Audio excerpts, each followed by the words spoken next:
Hello everyone, welcome to my channel. I had promised that I was going to show you all how to make my fabric flowers that were just a little more shabby than chic, and to have they're round instead of having the petal shapes, and they are frayed at the edges. And so a promise is a promise, so here it is. And this is what we're going to make today. So, first you're going to need some fabric. I prefer to use the 100% cotton, and you can get these anywhere from Joann Fabrics or Hobby Lobby or Walmart all the way to thrift stores. You can use sheets and pillowcases and whatever you find that you really like. You're also going to need, I mount mine on cardstock, some punches, and if you don't have the punches, just a circle. Cut a circle out of the cardstock.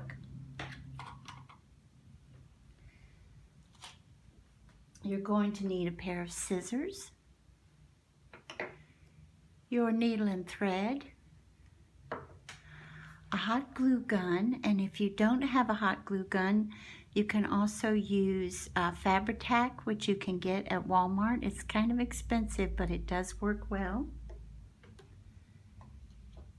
And you're also going to need, if you don't have a craft mat, a ruler so that you can measure out your fabric. And I'm going to demonstrate on this piece of fabric. And you can see I've already torn some here.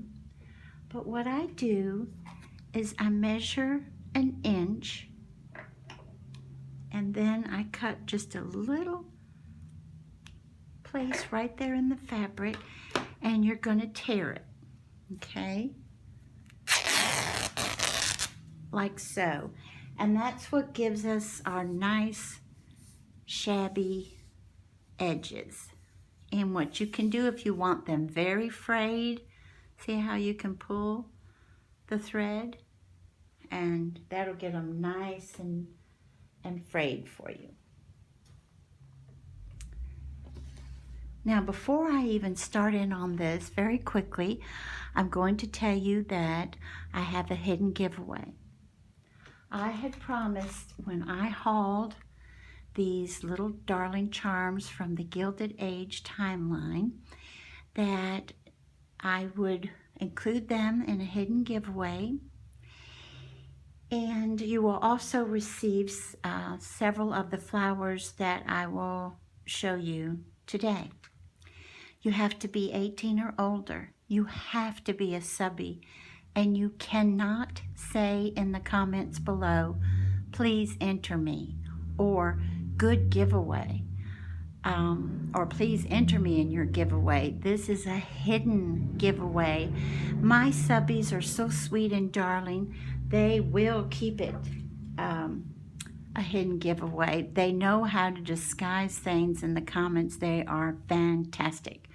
And I'm pleased asking anyone who has not entered one of my hidden giveaways to please follow suit and do the same. What you need to do in the comments below is give me a very nice memory dealing with tea.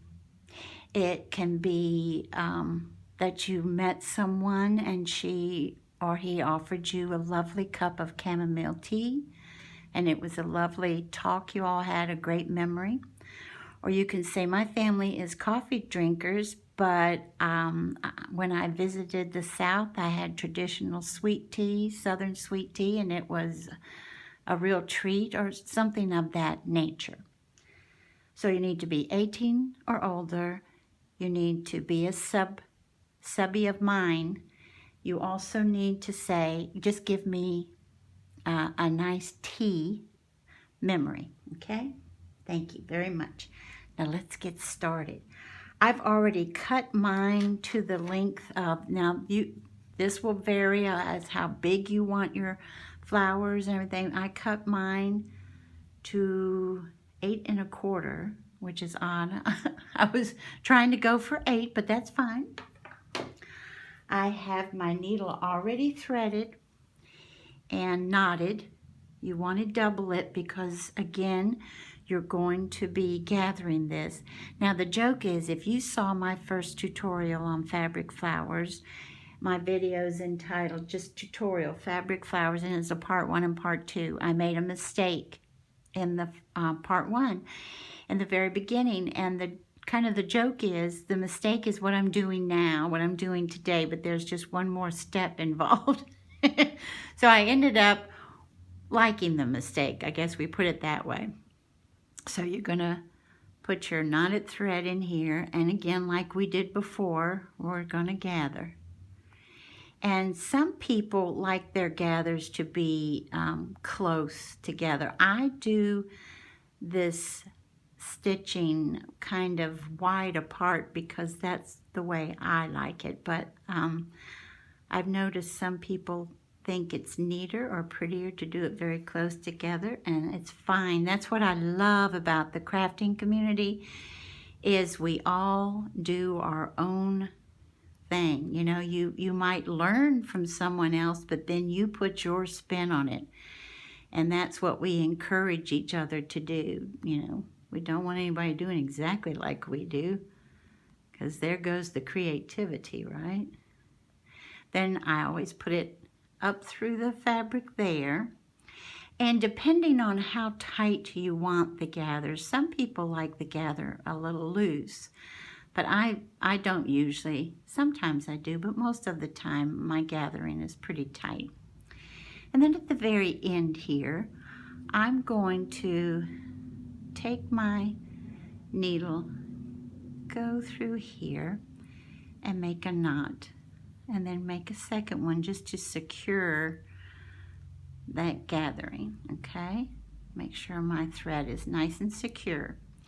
Since you're dealing with this and not a petal shape, you are going to have a seam here that you're going to create. So I take my thread, go to the back, okay? Or the bottom, I guess we'd say, of the flower. You're going to line up your edges. Make sure that's nice and lined up. And what I do first is I take my needle and I go through here first and create another knot just to get that all nice and together. Okay. And then what I do is I'm going to run another stitch this way. I'm not going to make it super wide this time because I'm not gathering, I'm just trying to make a seam. But at the same time, I want to try to make it as small as I can instead of larger.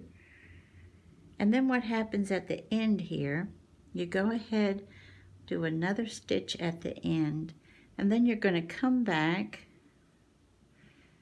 Hope you can see that. And where you don't have a stitch, you're going to make one. Just back and forth. Come through here, and then go down here. So that your seam is nice and straight and filled in, okay?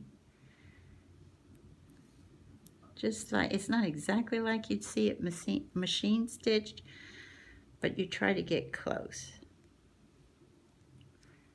I hope you can see that. I hope I'm close enough to the camera. And then we're going to come back here. Excuse me.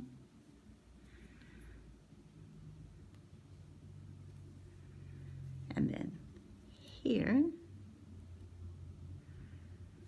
And then this is where I'm going to go ahead and do my knot twice.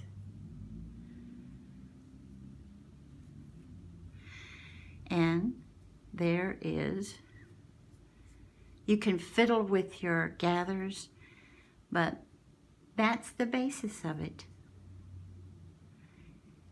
And I'm not, then you would cut this, but time-wise, I'm just going to put this aside and show you some of the ones that I have made. And for example, see and show you how to put them together.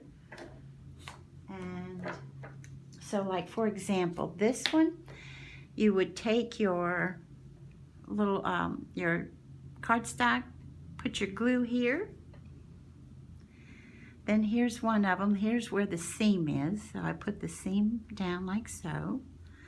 Then you could put another dab of glue, put a second smaller one. I like my seams to go one way, but you don't have to do that. Then put some more glue, and that's around the center. And then you could put a lace one. You do the lace exactly like you do the fabric. And then you could do another little dab of glue, and this topping, of course you can use any topping you want, but this lace that I did, it's the same way I did it as this that I just showed you, but it is so narrow that if you gather it a lot, it makes a darling little topper. So there's one way you could do it, okay? Then, just to give you an example, here's another. Again, you would put that down, glue, and then maybe put a ribbon here. Then put the smaller one there. And then this is a fabric flower with a little rhinestone in the middle. To pick up the glitter, you could do something like that. You could do it all in white and have the lace on the top. And then this is a little paper rose, and just have it all in, neutral color. You can also combine them.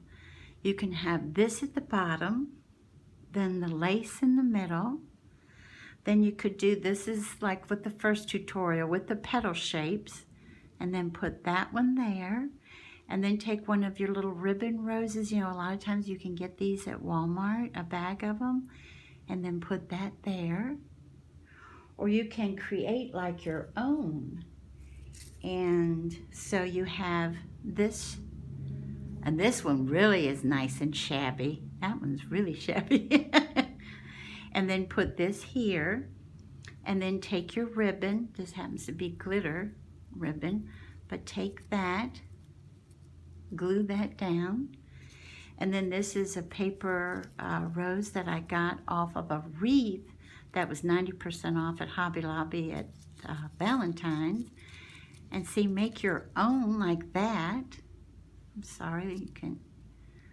There's just endless possibilities, and I love how the crafting community will come up with their own way of doing them.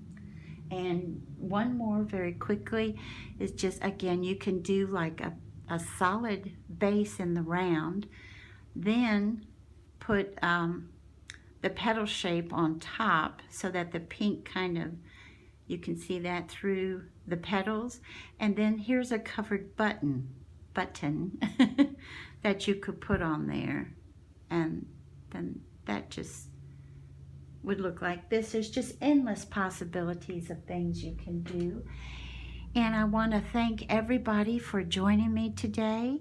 And I hope you have a wonderful morning, afternoon, or evening. Bye-bye, everybody.